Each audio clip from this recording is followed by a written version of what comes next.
ni siraba kumakan daminɛnen an ka foli ni tanuni bɛ aw ye aw minnu bɛ jɛmukan in na ye sanga ani wagati bi an bɛ assurance lafiya la ani assurance lafiya mɔgɔw bɛna directeur bɛna bi jɛmukan na bɛɛ an nisɔndiyalen bɛ yan bi ka d'a kan assurance lafiya de sɔnna ka émission in sponsoriser o ye ka dɛmɛ don émission in ma donc ani assurance lafiya directeur de bɛ yan bi ka se ka siraba kumakan jɛmukan labɛn siraba kibaruyaw.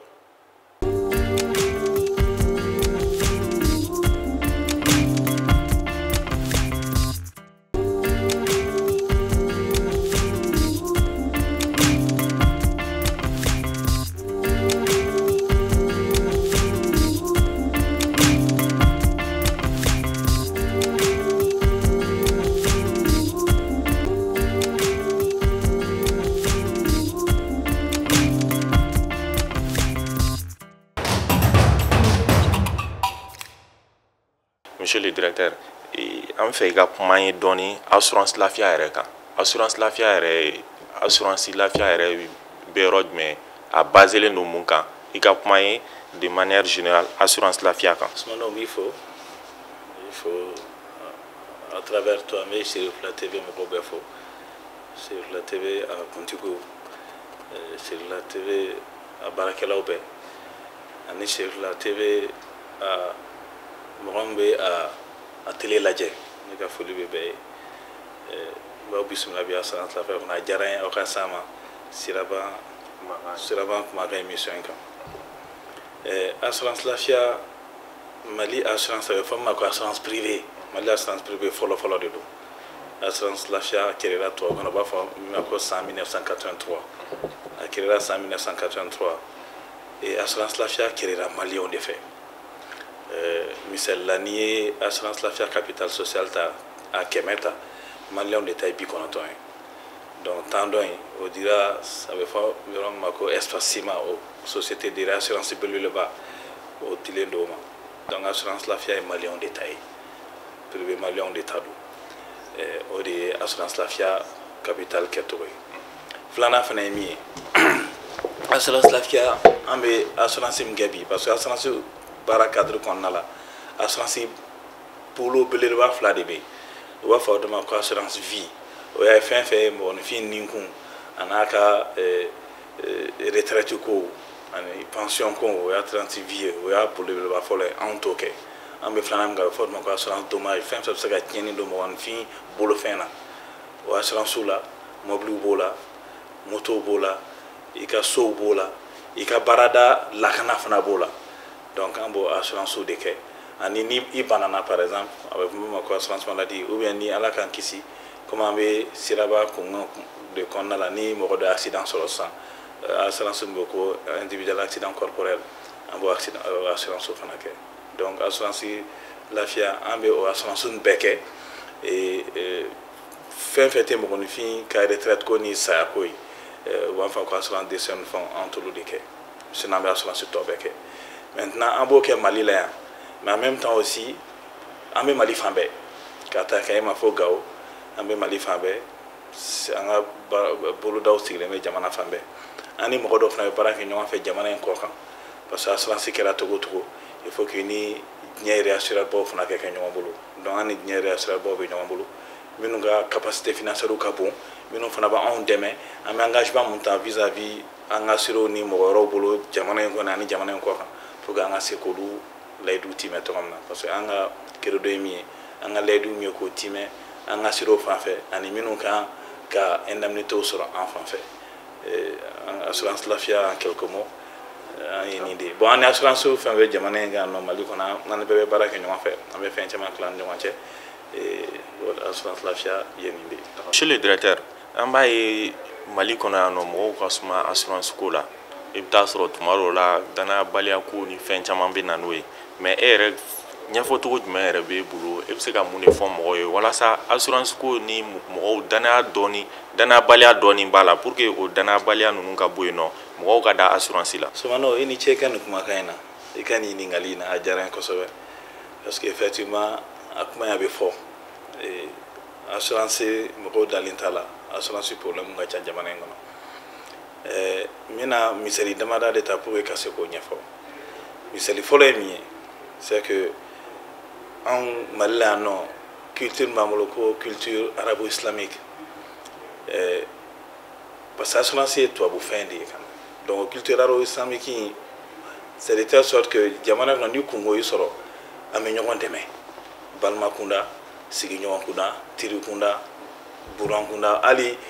dɔw yɛrɛ bɛ n'u tɛ ɲɔgɔn dɔn nka ni ɲangata dɔ bin'i kan mɔgɔ bɛ se k'u bolo dogun ka n'i dɛmɛ donc o bɛ se ka kɛ facteur fɔlɔ min bɛ assurance ka dɔnniya n'a ka pénétration dɔgɔya an ka jamana in kɔnɔ parce que assurance nana an ka dugu in na tubabuw de nana ni assurance ye parce que comme olu ka fɛn don u ka dugu la olu de nana n'a ye an ka dugu na colonisation ni fɛnw kuma donc o bɛ se ka kɛ maliyɛn caman bɛ yen minnu tɛ assurance dɔn filanan fana ye min ye c'est que an assureur yɛrɛ bi bi in na Mali in na yan an dɔnnen tɛ kosɛbɛ parce que an b'an ka baara vulgariser an m'an yɛrɛ yira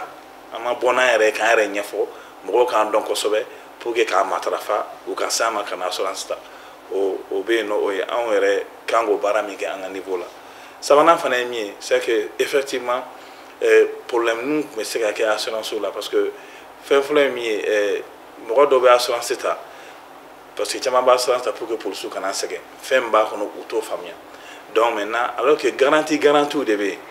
plus i bɛ garantie ta plus assurance wari ka ca plus moins i bɛ garantie fana ta assurance wari bɛ dɔgɔya mais ni mɔgɔ dɔ ye accident kɛ ou bien ni ko dɔw nana hali ni garantie tɛ u bolo a bɛ k'u kɔnɔ ko o fɛn kan o wari kan ka sara o ye parce que assurance ka baara ye min ye ni tiɲɛni min donn'i kun exactement k'o de tiɲɛni sara ou bien ni tiɲɛni don mɔgɔ dɔ kun k'o labɛn donc o problème min bɛ yen c'est vrai que an assureur fana dɔw ka suma wariw sarali la o gɛlɛya bɛ yen parce que mɔgɔ dɔw bɛ se ka taa ni ka segin kɛ pour que ka se k'u ka wari dɔ sara parce que mɔgɔ hakili la ni ko kɛra dɔrɔn wari bɛ sara sisan effectivement ni ko kɛra yanni wari ka sara procédure de bɛ papier de bolo de kan ka fara ɲɔgɔn kan ka jate bɛɛ minɛ pour que wari ka sara mais hali o bɛɛ n'a ta fana hali souvent ni mɔgɔw bɛnna wari dɔ sarali kan an bɛ se ka taa dɔ ta donc il faut que an ka sɔrɔ yɛrɛ fana ka niveau la an ka se k'o corriger mais ne bɛ min fɔ grosso modo c'est que assurance an ka culture tɛ à la base donc il faut que maintenant comme diɲɛ taabolo bɛ ka yɛlɛma de plus en plus assurance bɛ ka vulgariser mais il faut que an ka sɔrɔ yɛrɛ fana k'an yɛrɛ yira et puis an k'an ka taabolo n'an ka baarakɛcogo yɛlɛma pour que mɔgɔw b'an lajɛ ni ɲɛ min ye mɔgɔw fana k'o falen u ka dan na ka na u ka bolofɛnw n'u yɛrɛ ninkun n'u ka siniɲɛsigi n'u ka denw ka siniɲɛsigi kalifa an na donc c'est en quelques mots assurance gɛlɛyaw ye nin de ye an ka jamana kɔnɔ nka a bɛ se ka ɲɛ. n y'a fɔ kuma kɔnɔ sisan monsieur le directeur aw de dara émission in na émission min ye siraba kumakan ye émission in dabɔra ka se ka adamadenw ni ka se ka lakana u ka don o don taa ni ka segiw la donc aw dara n'a ka émission in sponsorisé n bɛ fɛ k'i ɲininka mun de nana ni hakilina ye walasa aw ka se ka dan anw na ka émission in sponsorisé. Sumano i ni ce i ka ɲininkali la assurance lafiya an bɛ fɔ min ma tubabukan na ko entreprise citoyenne an y'o de ye an entreprise citoyenne de an hamina ye jamana denw olu ka hɛrɛ n'u ka ɲɛta n'u ka lakana ye accident ko filɛ nin ye parce que siraba kun ka émission c'est pour que ka mɔgɔninfinw lakunnafoni accident ko kan donc accident ko in a b'an bɛɛ de concerné parce que don tɛ tɛmɛ jamana in kɔnɔ n'i tɛmɛtɔ ma accident dɔ ye i bɛ wele k'a fɔ k'i somɔgɔ dɔ accident dɔ ye bi bi in na yɛrɛ n'i taara an ka dɔgɔtɔrɔso la hôpital kɔnɔna la i mana taa urgence la i bɛ masaya segin ala ma parce que accident bɛ tiɲɛni min don mɔgɔninfinw yɛrɛ fari kan mɔgɔninfinw ni kan kuma bɛ ka se u bolofɛnw ma parce que an ka jateminɛ mɔgɔ caman bɛ yen bi bi in na ni olu mana ni min ye so o tɛ kɛ donc u mana bɔ dutigiw mana bɔ ka taa dayirimɛ ɲini na accident sugu dɔ k'u sɔrɔ u tɛ se ka baara kɛ ala de b'a dɔn a bɛ se ka gɛlɛya min lase du kɔnɔnaw la denmisɛnninw ka balo ko u ka fɛɛrɛ bɔ ko u ka école taga ko fɛn caman b'a la donc émission bɛ se ka kɛ sababu ye parce que accident ka ca jamana in kɔnɔ n'i ye statistique yɛrɛ ta mɔgɔ min bɛ bɔnɛ u ni na o ka ca mɔgɔ minnu bɛ bana o ka ca bon o y'a conséquence an bɛ min ye de visu mais conséquence wɛrɛ bɛ se ka k'a jukɔrɔ den dɔw tɛ taa école la den dɔw tɛ dumuni kɛ ga dɔw yɛrɛ ko bɛ jɔ o b'o yaba parce que sɔrɔ dɔgɔyara ou bien sɔrɔ tɛ yen donc accident émission fana bɛ se ka kɛ sababu ye ka mɔgɔw la sensibiliser accident ko kan o émission Au-delà du fait qu'il y a une compagnie d'assurance, c'est avant intéressé parce qu'un assureur, mais avant intéressé parce que une entreprise citoyenne, un minako mogoka lakana, mogoka nyeta, mogoka dambe sutraye. En émission, on a sponsorisé de course pour que Camaro sensibiliser accident en cours là, pour que Camaro sensibiliser accident en cours là, on a cherché au bateau, on a lakana, on a new lakana, on a kenya lakana. Donc, au-delà de on a émission, on a sponsorisé, c'est là-bas qu'on a sponsorisé, en bas de mes fans, parce que on a un tableau équilibré, on a un yeto équilibré, parce que à l'avant fana, au boulot, on est en boulot. Monsieur le directeur, émission comme anya foto na d'abord nous lakana de kama lakana dun oye bonma fembo lawga dun do taninga segin kode e rebe se ka mun de fo ambe yorom na ko bi mali kono wala sa bonma fembo lawga se ka u trabulu fale accident ko se ka no ga to mna sumano accident ko be se ka no ga to amina fen chama bala ma amena abakuru ba odeta afin folo mi ambe moto boli ambe mobile boli amana valanta akara moto akara mobile anga mina ko folo ka ke kan re lakana ka klan mo goro lakana parce que ambe mo do mobile be bol fon bol to kamina a chemay parce que nega de do abse ka klaila ka sorali ma ba kala ma epi ka tieninge ima sigidi mi ma mi na nyini donc fin folo mi anga d'abord minu be moto boli ani minu be mobile boli mo ka permis ta parce que permis ta mo nyana papier de do a tali be segen ou be ko pour que kamo la mission hôtel parce que nege circulation flenya kara moto bula kara mobile bulo charao de bala pour que ka se ka ke kanye pour que ka fenga kanye fika charao de don do imanata charao kala kanye ya kala kanya kata la fe obe I tanga abi kishi ko chamama ni be moto bulla ou be ni be mobile bulla o fole flana fana mi mobile ni par exemple mobile ni moto flenya ça et katika assurance ta parce que ni assurance ta nega de don abse ka tieni do konton abse ka tieni do mogora kun kasu mala nyini o flana sabana fana mi code la route mo ko respecter an na fembe ke du subay parce que jamana ngono an ra mi flene ne rebe baraka assurance la maintenant la circulation na mo do be ko do ke ire bi jokule soit utado be minge ou be so ire bu ulaje wi be yele parce que be ko do ke akilima abarate donc circulation anga shara batu anga re batu mais surtout sharia be ko fe anga amiri an ni lakana ni mo woro ni lakana la parce que circulation be dowe ou na ou sans intérêt brûler et bien nous ou la jora ko kuma fo nyana ou ba ke kele kasoro avec e wure de folo koso ani mo woro fana lakana ni koso ou be dowe ou vitesse su do ta yoro do la kasoro manga ke donc au be de se ka que soit même c'est ka accident doya jamana ngono sabana fana mi o ye fama ka côté parce que il faut que fama fana ka sharia patuli ko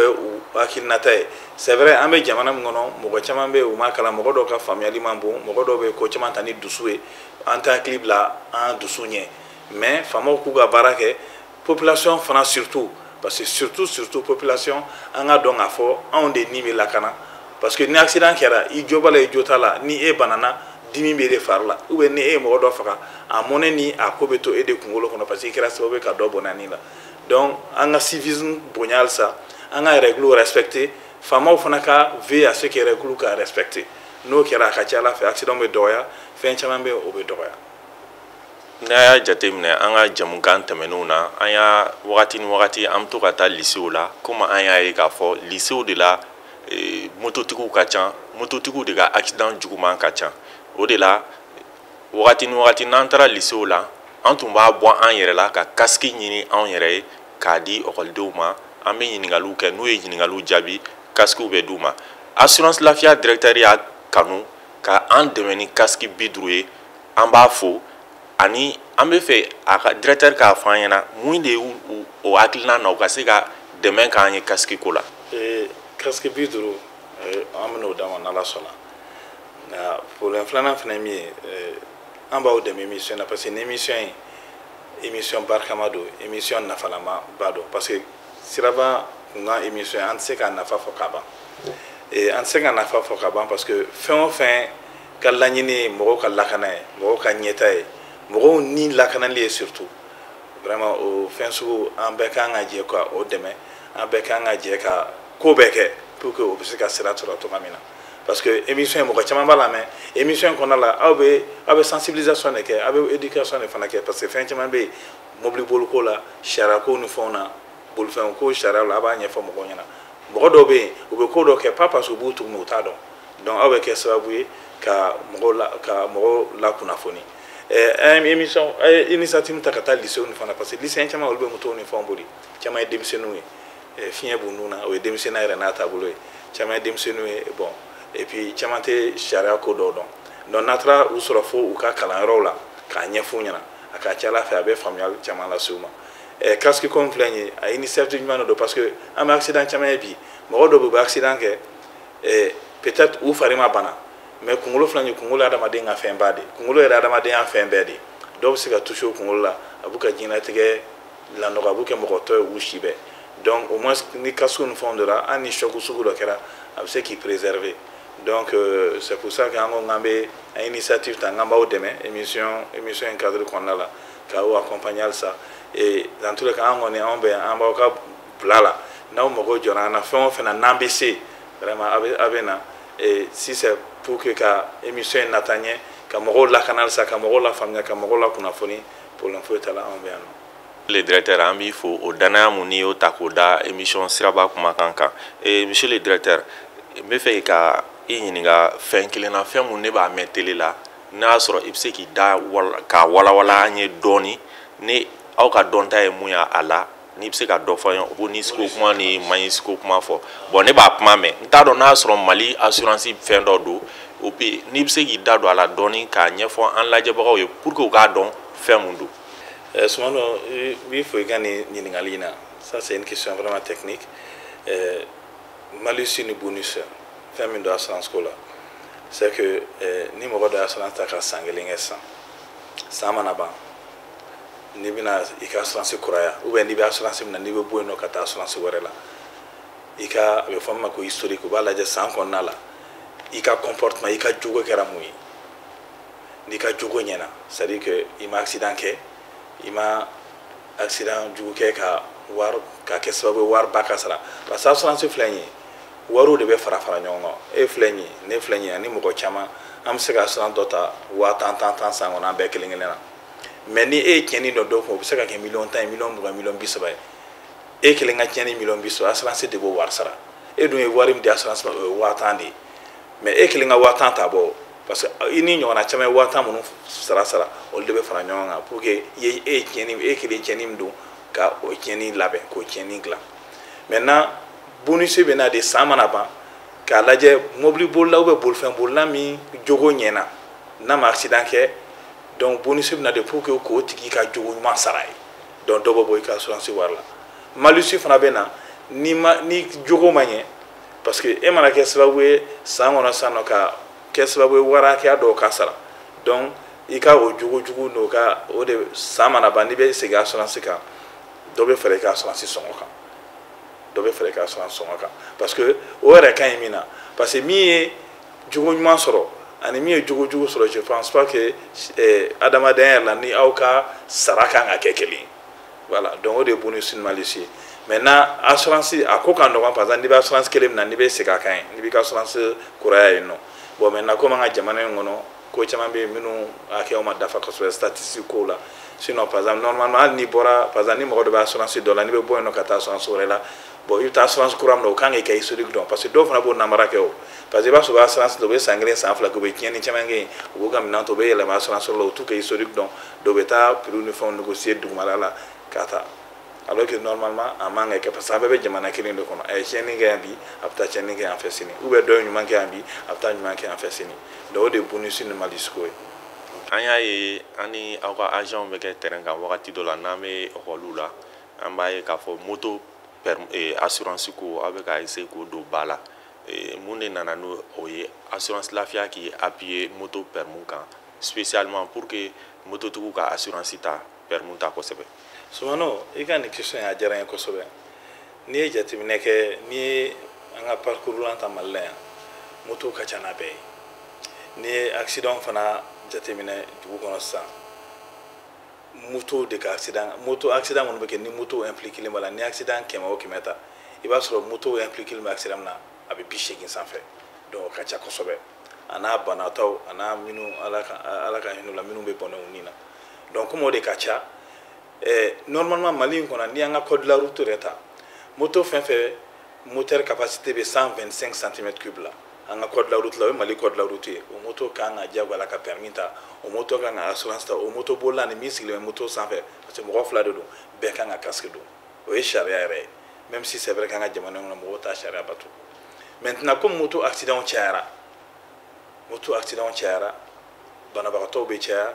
mɔgɔ minnu ka diɲɛlatigɛ bɛ lanɔgɔ o ka ca minnu yɛrɛ bɛ bɔnɛ ɲini o ka ca donc assureur y'a décidé maintenant moto assurance comme diyagoya don mɔgɔw t'a ta mais ka campagne de sensibilisation de vulgarisation pour que mɔgɔw ka se ka n'a ta cogoya min na c'est pour ça que à travers l'émission an taara école la pour que ka taa mɔgɔw fɛngɛ 2000 san kɔnɔ 2000 san kɔnɔ i bɛna n'i ka moto i b'a assurer 2000 san kɔnɔ a bɛ se k'i permet ka kisi fɛn caman ma i bɛ se ka moto tigi i ni moto tigi wɛrɛ bɛ se ka accident kɛ assurance de bɛ k'i k'a ka moto sara ou k'a ka moto dilan ou bien a tigi bɛ bana dɔgɔtɔrɔsola tɔgɔ ni fɛnw bɛ bɔ a la furasɔn bɛ bɔ a la opération bɛ se ka bɔ dɔw yɛrɛ ta la ou bien ka évacuation yɛrɛ bɔ a la ka taa Mali kɔ kan k'u furakɛ ni assurance don assurance bɛ wari bɛɛ ta i place la e dun ye 2000 de sara donc c'est pour dire que mɔgɔ kana o k'u ka assurance ta c'est pour ça qu'an ɲɛsin écoledenw ma écoliso kɔnɔna la parce que moto boli cɛman de bolo d'abord fɛn fila la k'u lakana et surtout fana k'u sensibiliser parce que denmisɛnninw don u k'u ka moto boli cogo jateminɛ u k'u jogo jateminɛ n'u bɛ circulation na donc assurance moto kɔni an b'a kɛ donc mɔgɔw kana problème foyi t'a la. Monsieur le directeur an bɛ kuma laban ɲini kuma laban min b'i bolo k'a lase an lajɛbagaw ma. Sumano kuma laban bɛ ne bolo o ye k'aw fo fɔlɔ ka e fo ka Chérifla TV baarakɛlaw bɛɛ fo ka Chérifla TV kuntigiw fo minnu initiative ta ka Chérifla TV créer k'u bɛɛ fo parce que jamana in kɔnɔ fɛn min ka ɲi ka mɔgɔw la éduquer ka mɔgɔw la sensibiliser ka mɔgɔw la kunnafoni donc Chérifla TV ka baara y'o de et puis a ka émission Siraban Kunkan fana ka baara y'o de donc an b'aw fo o la n'a ka initiative filanan fana ye min ye kuma laban bɛ ne bolo k'a ɲɛsin o ye k'a ɲɛsin maliyɛnw bɛɛ lajɛlen ma c'est vrai que assurance au début assurance kun t'an ka culture fɛn mais k'a ɲini maliyɛnw fɛ u ka assurance ta i bɛ 1000 sara bi fɛn dɔ la sini a bɛ don i ni miliyɔn kungo cɛ i bɛ 10,000 sara bi ko dɔ la sini a bɛ don i ni miliyɔn 100 kungo cɛ u ka assurance ta alors diɲɛlatigɛ parce que assurance bɛ se ka taa diɲɛlatigɛ taabolo fɛn bɛɛ la hali dutigi i bɛ se ka assurance ta pour que k'i di dɔn couvert parce que hali an ka quartier kɔnɔ denmisɛnninw bɛ se ka to tulonkɛ la dɔ bɛ se ka kojugu dɔ kɛ dɔ la wulu dɔ bɛ se ka k'i bolo a bɛ se ka dɔ kin baarakɛden dɔ bɛ se ka k'i ka so a bɛ se ka tiɲɛni dɔ don kun donc assurance a fɛnw ka ca a m'a fɔ ko mɔgɔ k'a bɛɛ ta mais n'i bɛ se ka hakɛya fɛn ta k'i yɛrɛ lakana i b'a kɛ parce que ni e ye tiɲɛni don mɔgɔ dɔ kun n'a tigi ko fɔ k'a sara polisi la taga i b'a la a bɛ fɔ ko f'i ka wari sara i b'o bɔ i de kun i yɛrɛ de kun alors que ni assurance ta assurance i b'a fɔ i ka assurance bɛna wari sara ye donc assurance fɛnw ka ca c'est vrai que assurance dɔnnen tɛ c'est vrai que an assureur même Mali la an kan ka jogo n'an ka comportement dɔw yɛlɛma nka o man ka kɛ sababu ye mɔgɔw kana n'u ka assurance ta parce que ni aw nana ka assurance ta assureur diyagoyalen don k'a ka jogo n'a ka comportement falen parce que obligation de b'a bolo aw bɛnna sariya min kan don min i nana i ka wari sara a k'o sariya bɔ a sira fɛ donc ne b'a ɲini maliyɛnw fɛ halisa u ka n'u ka assurance ta an kana assurance ta parce que an t'a fɛ polisikɛ k'an tɔɔrɔ circulation na an ka assurance ta pour que k'an yɛrɛ lakana ka mɔgɔ wɛrɛw lakana k'an bolofɛn sabati parce que ni e filɛ nin ye e y'i ka mobili ta assurance ka mobili la ala k'an kisi e taara mɔgɔ dɔ faga o bɛ baara la diplôme baw b'a bolo denw b'a bolo muso b'a bolo du de b'a kɔ la n'a fɔra ko k'o calcul kɛ miliyɔn yirikaw de don e b'o bɔ min hali ni a b'i bolo n'i y'a di a bɛ nɔ to i ka sɔrɔ la donc u kana maliyɛnw halisa an kana assurance ta an ka ɲɔgɔn dɛmɛ halisa ka secteur in développer assurance tun bɛ cogo min na kunun a tɛ ten bi assurance na bɛ cogo min na bi n'ala sɔnna a tɛ kɛ ten sini kow bɛ évoluer donc an kana an ka kow lajɛ ɲɔgɔn fɛ an ka évoluer ɲɔgɔn fɛ. donc an nisɔndiyalen tun bɛ assurance lafiya la bi ka se ka jamukan na bɛɛ yan nɔ walasa k'aw ladɔnniya fɛn caman na i n'a fɔ assurance kow la ani u bɛna geste mun k'an ye n'o ye ka casque da an ma an ka se ka continuer k'a di ekɔlidenw ma bi Sherifula télé lajɛbagaw an ka bi émission siraba kuma kan an tun bɛ assurance lafiya la an ni directeur de tun bɛ ɲɔgɔn fɛ monsieur le directeur an b'i fo kosɛbɛ ka da kan i ka baaraw bila ka se k'an ka ɲininkaliw jaabi an b'i fo dali tɛ foli mun na an tun bɛ assurance lafiya la hakɛto bɛ n kan sali ala Muhamadu